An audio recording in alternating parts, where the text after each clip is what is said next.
for Blumpkin and Friends, starring your host, the Reverend Johnny Blumpkin. Let's give this shindig start.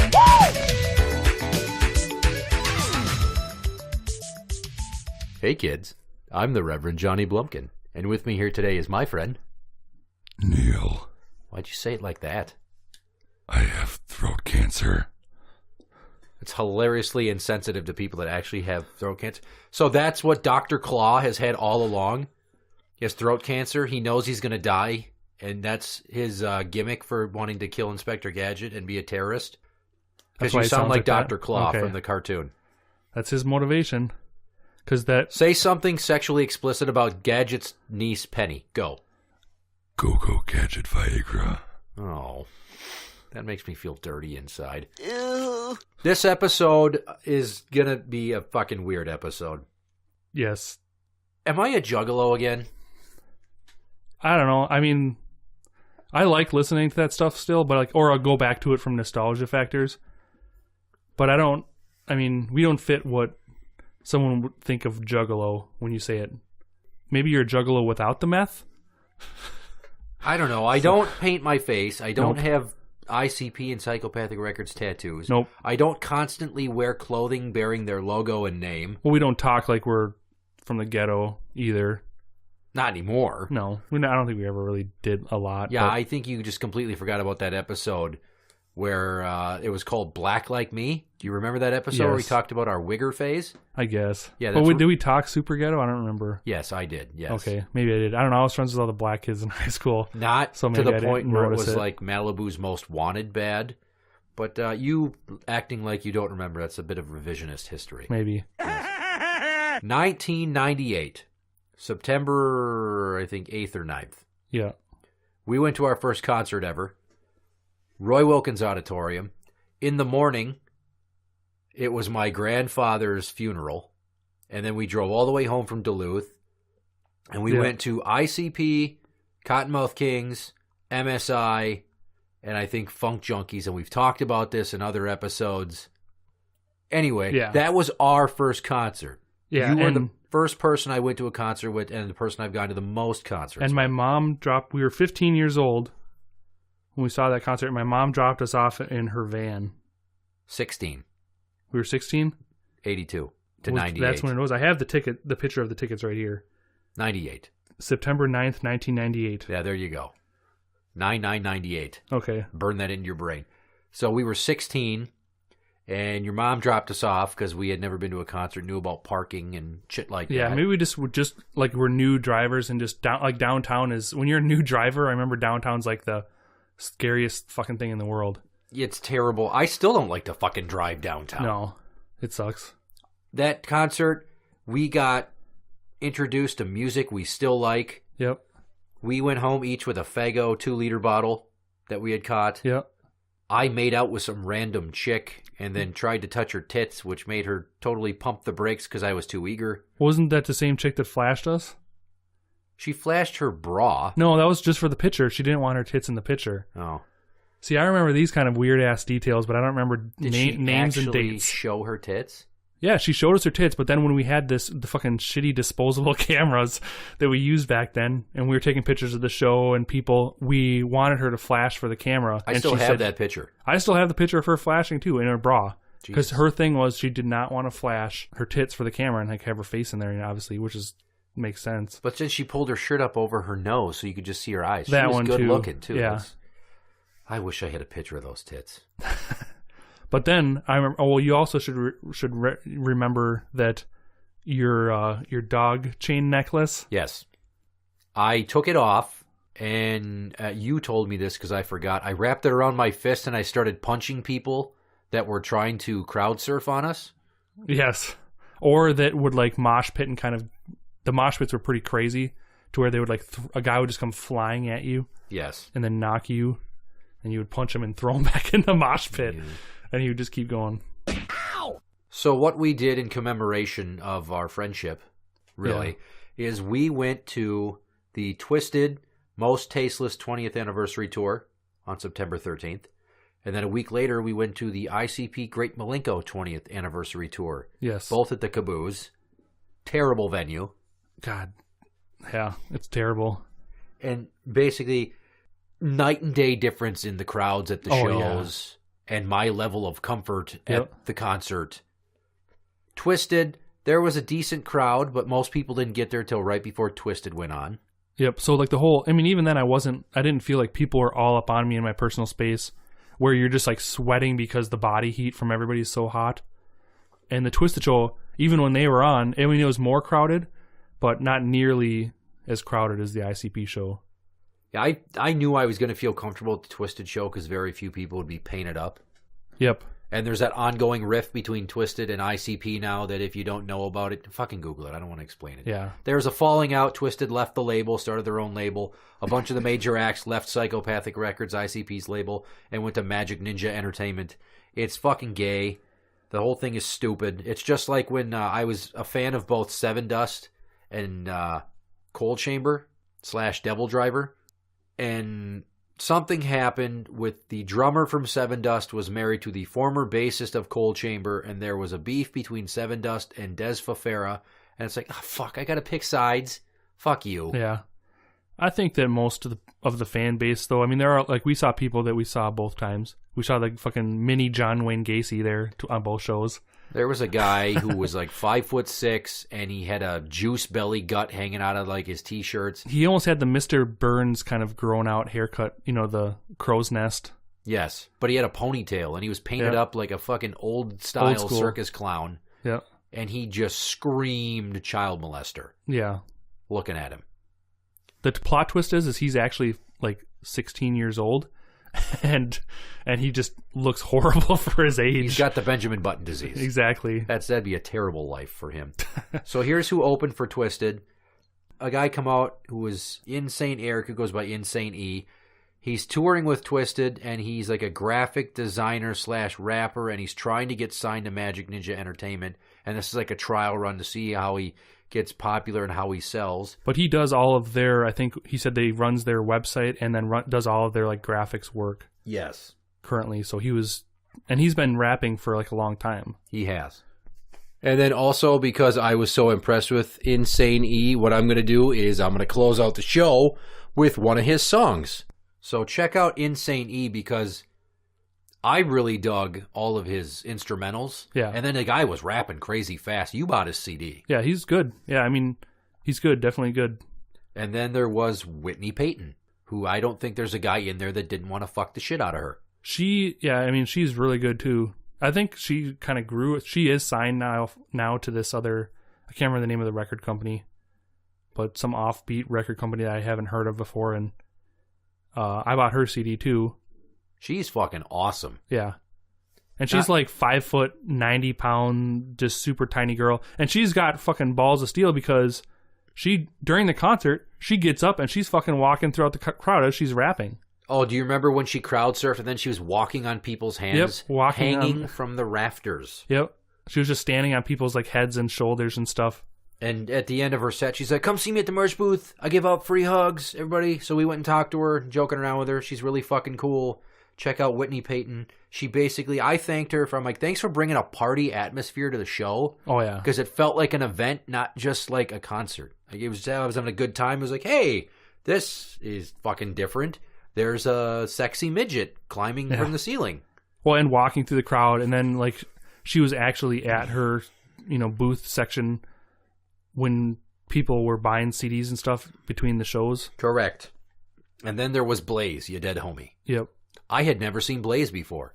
Yeah, I never did either. I was never huge into him back in the day. I have owned his original EP before. I found out, and you might have already known this, this was kind of a mind blow to me. Well, I guess it's a small one.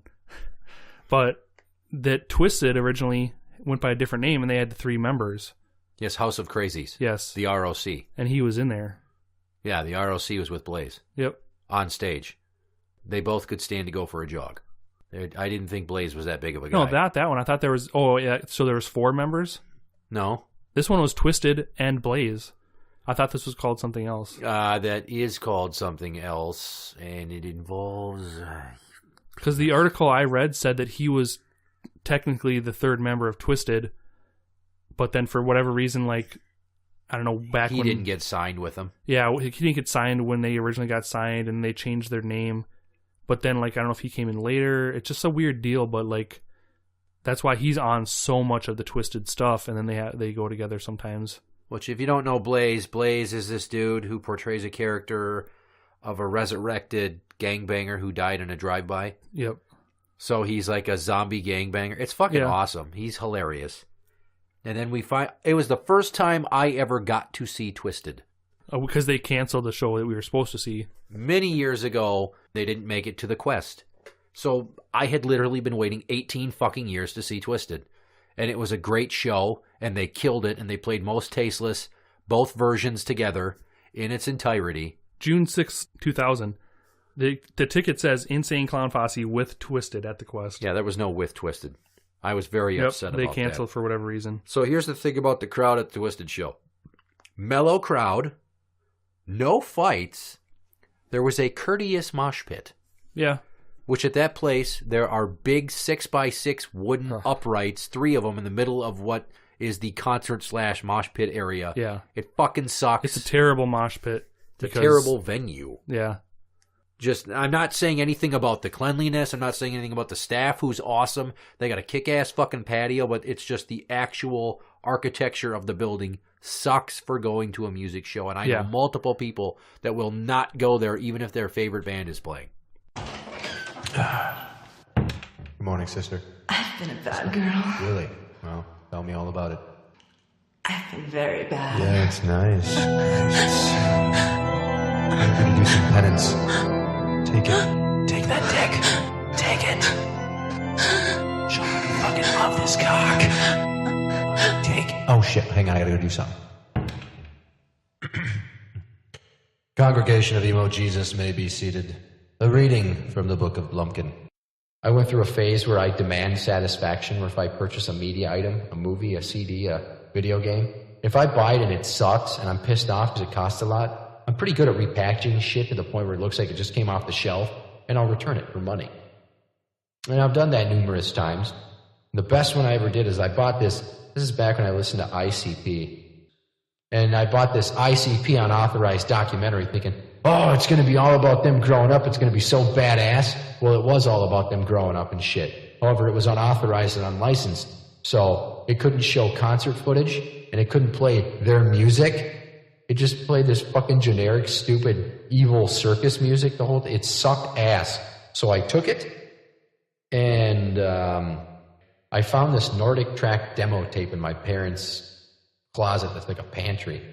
And I took the label off the ICP tape, and I put it on the Nordic Track tape. And my friend Neil was there for this, and we were laughing about it. And we put the tape in the VCR, and it comes on with the FBI warning like nothing's wrong. And then it shows it starts going to this Nordic Track spiel. And we're just laughing. It was the funniest fucking thing. Boxed it back up, wrapped it up with fucking saran wrap, not even shrink wrap quality wrap. And then I used a goddamn hairdryer to get the shit to stick. I had my girlfriend bring it back to the Sam Goody at Rosedale. Totally worked. Totally worked. So to this day, if I buy something like that, I will repackage it and return it. What up, Ninja? You're listening to Blumpkin and Friends.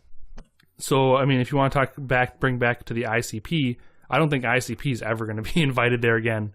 So they prepped for ICP because they knew that Fago was going to be getting thrown, and a good chunk of the electrical equipment and some of the the nicer stuff. Everything was wrapped in garbage bags and tape, and they had giant and fucking tarps. garbage bag tarps on the walls, and that place was drenched in Fago ghetto pop. Yeah, it was leaking. It was dripping from the ceiling at one point, and I'm sure that it got all over a bunch of their equipment between lighting. I mean, you can't just cover a speaker up with a freaking garbage bag without it just making that noise. Yes. So they had to have some speakers open. Well, also the soundboard is back in, it's only about 25 feet from the stage. Yeah. So, terrible venue for an Insane Clown Posse show. I mean, you look at Twiztid, there was one drunk guy who might have been in heroin. I don't know, he stumbled around like he was out of his mind. And we stood wherever we wanted at any point in that show. The week later at the ICP show, and Great Milenko's the album that got us into ICP. I don't care if you don't like ICP. Give them a chance because they are cool guys. And that album and everything it stood for and all the hoops they had to jump through that made them famous, getting it out, getting kicked off of Disney, owning their Hollywood album, records. It got pulled from the shelves before it even was really released. And then there was a bidding war for the album, and they went with Island Def Jam. For ICP, here's the difference. Oversold. That place was fucking oversold. Oh, yeah. I said that the crowd at Twiztid was mellow. The crowd at ICP was like ants trying to crawl over each other. But it was fine until ICP came out, because they have, the way that the caboose is set up, there's 2 doors. I mean, it's such a small place. There's one door that leads right out to this outside area they have a bar out there. They have a little food area, bunch of picnic tables. And a lot of people, I think, for the opening acts just hang out there. Yeah. Because they came to see ICP. They don't know who these other people are. Also, it was packed airtight. Yeah. You could barely fucking breathe once ICP took the stage. And we were about 8 to 10 rows of people back just before them.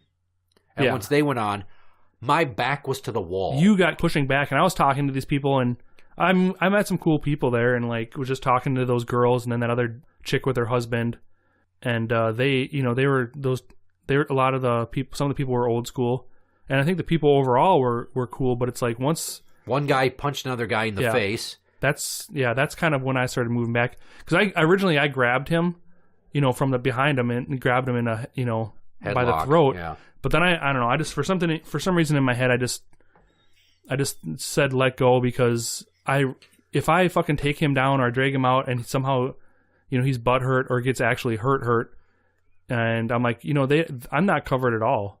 I'm like, he can fucking sue me, because it's a private venue. It's like, well, you can't hide in a sea of painted faces, because we did not.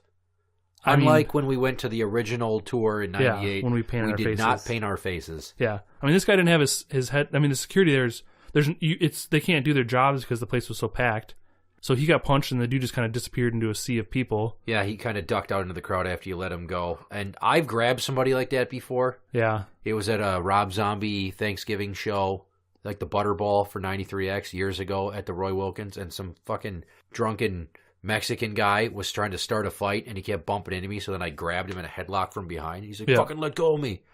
Had my friend JC not been there, who's 6'4" and 230, to shove him away when he went to turn around to see who grabbed him, I probably would have gotten my ass kicked. That's why when you grabbed that dude, I went, uh-oh. Am I gonna have to, like, bail you out right now and punch a dude or grab him and throw him to the ground so we can make a quick exit? That dude wasn't that big. And, well, we think it was this guy. I mean, I couldn't remember because it was so dark. There was this other guy who constantly, his girlfriend was completely shit-faced, and he kept dragging her out. Like, she kept wanting to go as far as she can forward, and he kept dragging her out because she could barely walk. She fell over a couple of times. And that's one of the people I thought was getting trampled at one time, and then they got her up during one of the mosh pits. And he kept bringing her. I don't know if it was the same guy or not, because it was so dark, and there's just a lot of people. I mean, I don't know. And it's so close together that I didn't really want to point him out in case it wasn't him. But I mean, it could have been him. It might have been him. A lot of the other people thought it was him, but it's just too dark that they weren't sure. So we just didn't really like bring him over to security or anything. There were some cool people there. There were a lot of dickheads there. Yeah. Which brings me back to why I stopped listening to that music and going to those shows many years ago. It's because it's like everybody's only out for themselves. There's no community mindset. They're always fucking chanting family. Yeah. But there's a lot of dickheads in the Juggalo fan base that go to these shows and they don't care who they punch, kick, walk on top of, crowd surf over, or push to the floor just so they can get a little bit closer. It's like every man for themselves, and it sucked. As far as talking opening acts difference, night and day. Because you talk about Blaze and Twiztid and Whitney Payton, and we're talking about some guy that Psychopathic signed from the Sawtooth. Yeah, I don't know. His name was Ouija. They just signed him, and he just was a late addition to. That was the first stop on the tour, and he was like a late addition. Yeah, he was completely sucking wind out of shape. Yeah. Well, there's that. I don't know what that style is called. If it's like crunk rap, or I mean, what the hell is that style called? Trap. Trap. Okay, TRAP. Trap. What does that stand for? Trap basically differentiates it by the kind of bass and the beats per minute. Well, and his lyrics, like the lyrical style, I thought mostly was what I was talking about, because it's kind of like, instead of rapping like, you know, old school poetry where it was like, you know, a line and then the end word rhymes with the next sentence, basically the end of the next sentence. He was like rhyming every other word, like Eric, every third word, throwing in a bunch of random other stuff. Like there was really it didn't seem like rhyme or reason to his mix, you know, his rapping. I mean, his Well, that, and he had a big grill in his mouth. Yeah. And you could hardly understand him at some points. And I just thought, this guy is like a textbook wigger right here. Yeah. Holy Christ. Did not care for Ouija. Never need to see or hear from him again. No, he's not my style. He could take a vacation into a volcano and never come back, and I wouldn't shed a tear. And then there was Big Hoodoo. Yeah, I mean, he's okay. Big fucking black guy, been in the label for a bit, couple albums out. I mean, his theme is like the old school down south Louisiana voodoo. So we liked Big Hoodoo. Yeah, he was pretty good. And we hit the patio for a breather every fucking time there was a pause. And we almost missed the start of Light. Yeah. Who used to be Young Light. But I don't know. For whatever reason, he's just Light now, Lyte. The guy, they call him the psychopathic Monstar.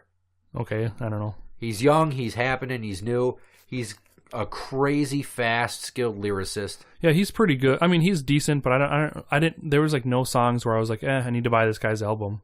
Correct. Well, No Sleep. Yeah. No Sleep was the one track that I liked the best. Okay. And then there was R.A. the Rugged Man, which you're like, what the fuck? It's an old hip-hop MC. Old school. He's like a 90s rapper, yeah. And he's guest spotted on so many different people's albums, like Wu-Tang Clan and stuff like that. Yeah, I mean, he's a Wu-Tang affiliate, an official Wu-Tang affiliate, which, I mean, there's like a good couple thousand of them, but... That's a couple hundred. But... Okay, a couple hundred.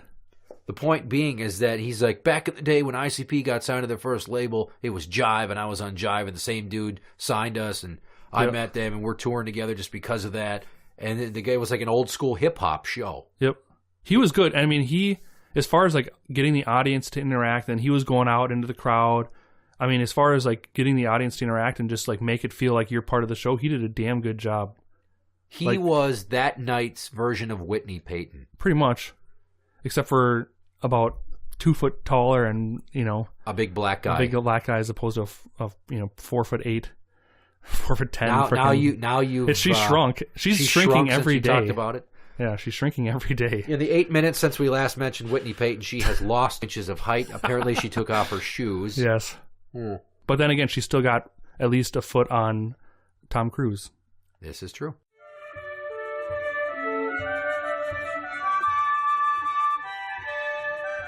And now, Jeremy Irons raps. If your nuts hang, and you bang in a gang, then tell me, are you down with the clown?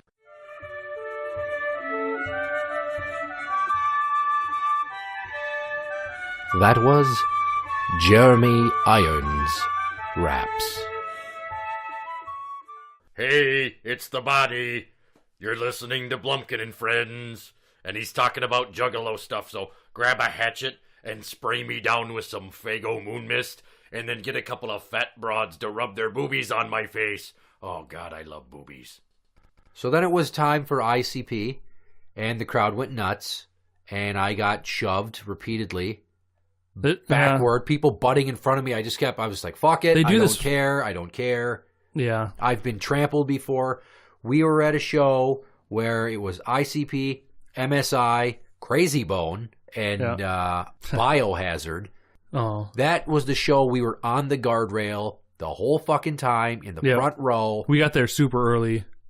And I thought I was going to die because there was so much weight pushing on my back, crushing my lung capacity up against the metal guardrail. I even asked security. I'm like, I want to get out. Help me get out. Yeah. Guy just ignored me.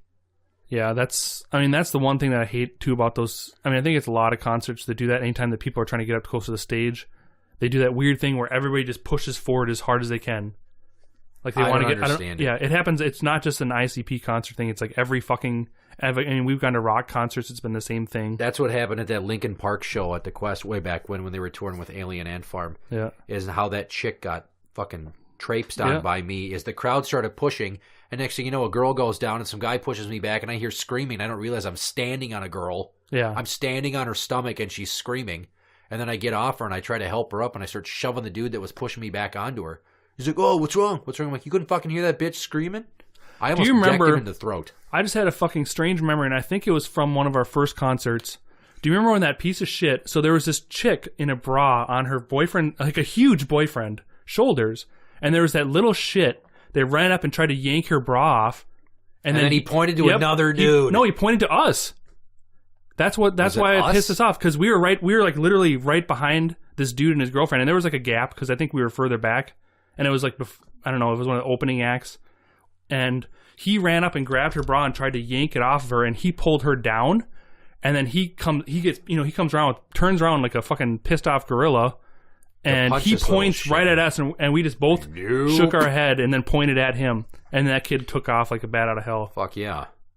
So the crowd went nuts, and there was even crowd surfing, and it was raining Faygo, and I was hoping that, like, the further back I got, maybe I could stay dry. Yeah. I didn't get drenched. Yeah, I didn't either. Like my pants were fine. My shirt was more covered in sweat than Faygo, but I kept having to wipe myself off. Your face, yeah. They'd kick shit up into the rafters, and the ceiling's only, like, 14 feet high. Yeah, it's not tall. And there's light rigging all over the place. I don't know why I'm making hand gestures. That's just, whenever you're talking to people on the phone, you're giving directions. Like, it's down the street. They can't fucking see you. You can't see me. I've got my hands over my head. If you've been to a concert, you know, they got all the light canisters suspended from the ceiling above. Yep. And it was like that, but they were taped in garbage bags. So Faygo bottles were hitting those and falling down, and I was watching. It was raining Faygo off the garbage bags. It was leaking. I mean, they had so much Faygo, it was ridiculous. Like, they just kept bringing it out, and they just bring out those cases full of 6 of them and just kept dumping them. And then towards the end, they did this weird thing during the last song where it was part of the VIP package where you could get on stage for Faygo Armageddon or something they called it, where they just they had like, I don't know how many people were on stage throwing Faygo then. Yeah. And we're just like, okay, it's time to go. Yes, we got the fuck out of Dodge. I'm like, hey, let's... okay. Yeah. I didn't want any part of that. There was this really fucking cool dude that ended up standing next to me in the back, and people would bump him, and I'd catch him. And that's the thing about good juggalos. Maybe that's an oxymoron to a lot of people that are uninitiated. There are really fucking cool people at these shows. All right? We went... We are not your atypical juggalos. We did not look like juggalos. No. And I'm a correctional officer. I was worried about getting, like, sniffed out. Like, going there and seeing any of my former inmates that I know have been juggalos that have talked about it with me in the facility where I work. And I'm like, if any of these fuckers see me and they point me out, shit, I could get my ass whooped. Get over here!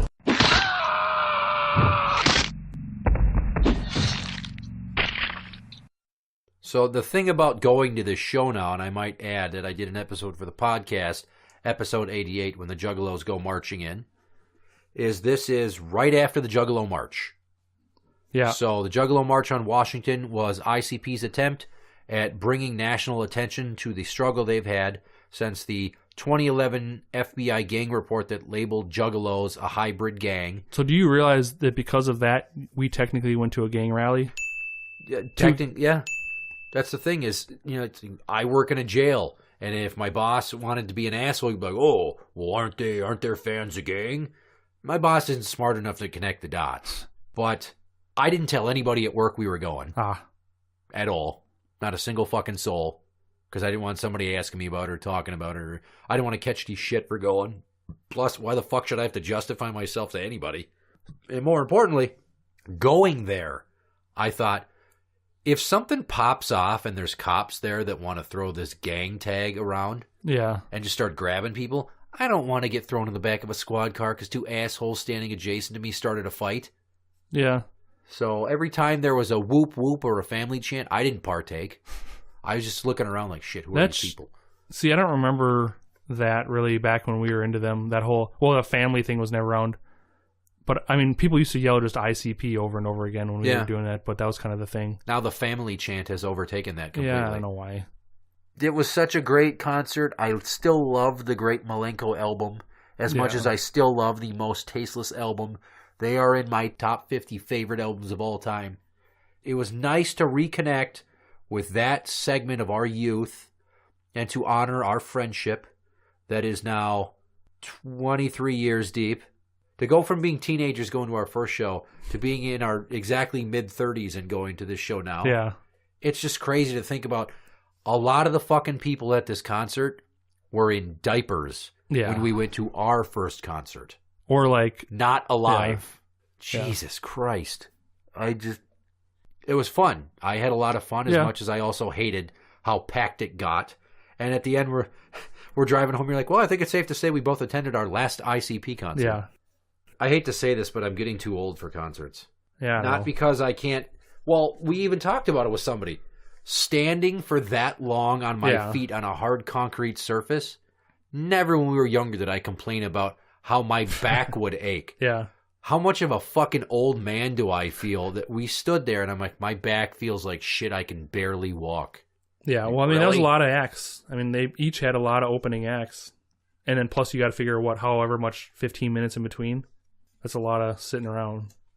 Do you see what I just did? No. What was I doing with my pen?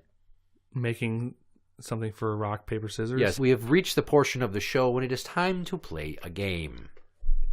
You will be competing in the rock, paper, scissors Intercontinental Championship Challenge. But it's not a championship match, obviously, because you haven't got enough wins. If you pick rock, I will kill you. There's no need to threaten me. Ladies and gentlemen, boys and girls, children of all ages, Blumpkin and Friends proudly brings to you the Rock, Paper, Scissors Intercontinental Championship Challenge Championship of the World! So you will be competing against Gramovit Radio, who is very skilled, and I wish I had the actual chart up right now to show you the stats. I'm gonna fart. I like to fart. You can't see the hands. Don't cheat, you prick. I cannot see them. Good.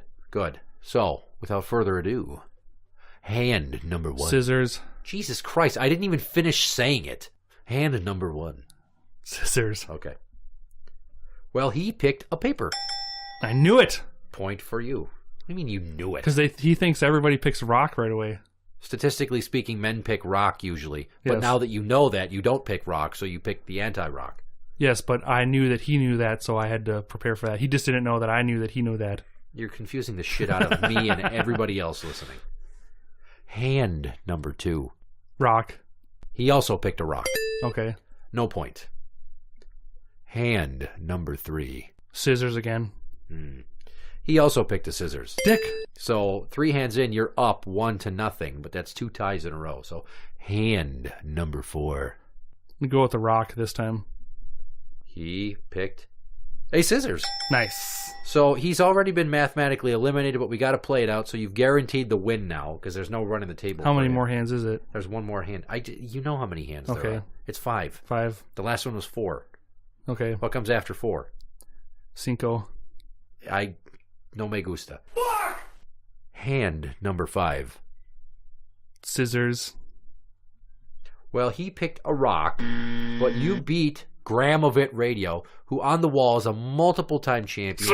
Suck it! You win! It's kind of a weird thing to just automatically start celebrating with that, but you beat him 2 points to 1. It's not weird when Randy Savage did it.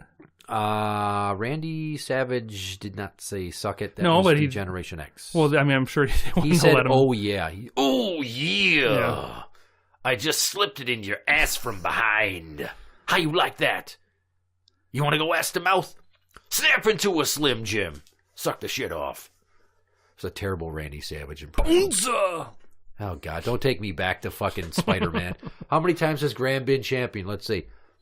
1, 2. That's it. 2. He's also had the longest. Until recently, Nurse Ashley. He has the longest what? Longest championship reign.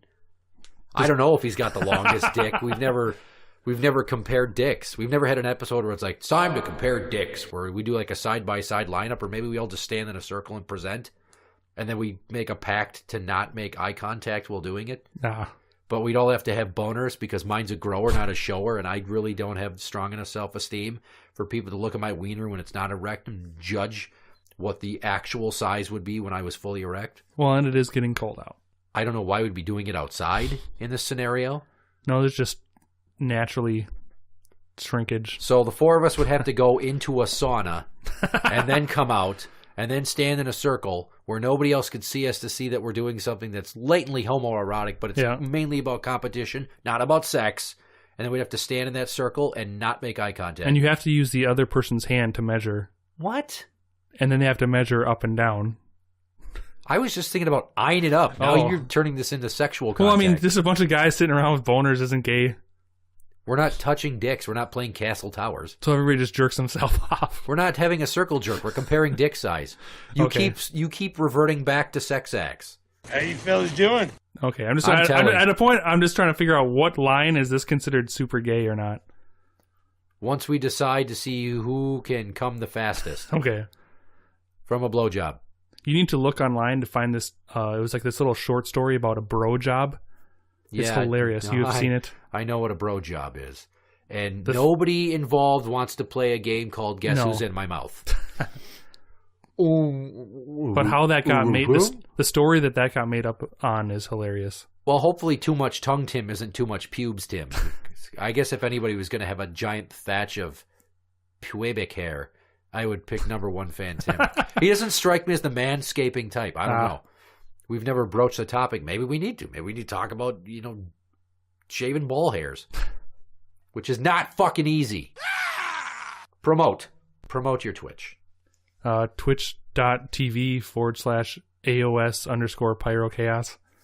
It's mostly just poker, sometimes video games. Interact with the show on Twitter at Blumpkin Show. That is at Blumpkin Show. You can find us on Facebook at facebook.com/group/Blumpkin&Friends. You are listening to us on YouTube. Like and subscribe. And as always, I'm the Reverend Johnny Blumpkin. I'm Neil. Good night.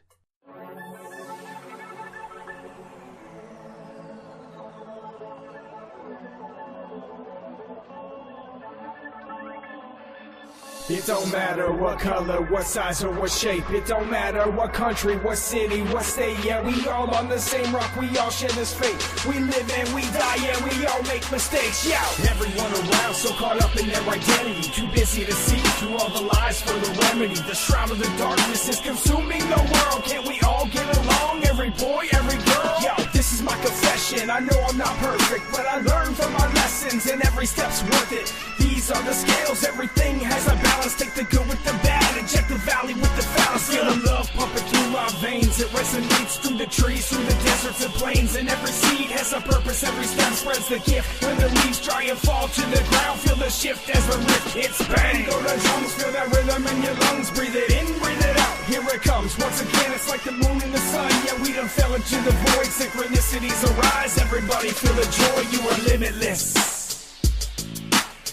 Yeah, 'cause you are limitless.